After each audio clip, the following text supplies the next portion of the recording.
Listen, I'm glad you mentioned the boss oil because there's a big announcement coming about it. Y'all gonna see it on social media. My lips are sealed. I can say nothing right now. I'm not breaking the news right now, but we'll be breaking it soon. But anyway, hashtag stay tuned for that. This is the other thing I want to ask you before we wrap. You know, we could just talk all day. All day. We could just talk all day long. But you know, as we focus on self-care, Yes. as we focus on women, you know, looking to be their best professionally, personally, as wives, as mothers, just as women, just on a very personal level, Jess, what are the things that you do to help you stay centered, to help you really be the best version of yourself, to help you walk in your purpose?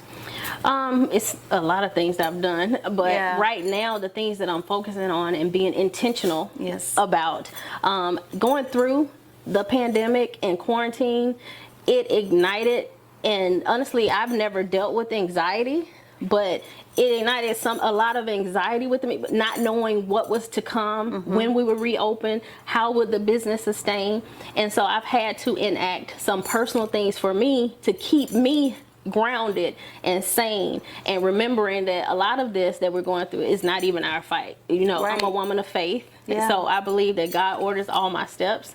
But the first thing is I take time to be quiet.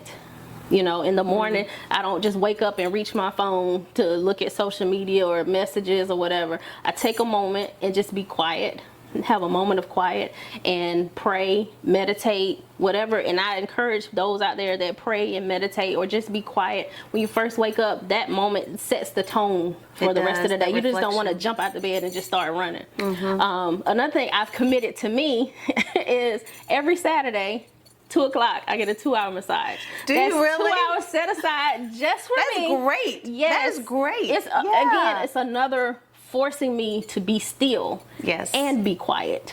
So I take that very seriously, and it forces me to plan my life around me, around that appointment, instead of me trying to fit it into my life. Trying to fit it in, Which is what I tell a lot of women when they're trying to make appointments with me. You have to book ahead. So it kind of forces you to plan your life around you and your appointments versus trying to fit yourself into your life. As an afterthought. Fit yourself into your own life. I like that. That's crazy. That is crazy. But it's the truth. But we do it all the time. We do it all the time to try and fit ourselves into our own life. Listen, this has been amazing. I'm so excited about everything to come. I appreciate the way that you share so much of yourself. You invest so much of yourself in helping others to see the best version of themselves, to be the best version of themselves. You owe it. You do. But you are clearly walking in your purpose, and you know, every opportunity we have to support small business in our community, to support women-owned businesses, Black-owned businesses. I mean, you know, there's just a whole movement that I think, that I hope that we will continue to build and support and sustain, you know, in our community. But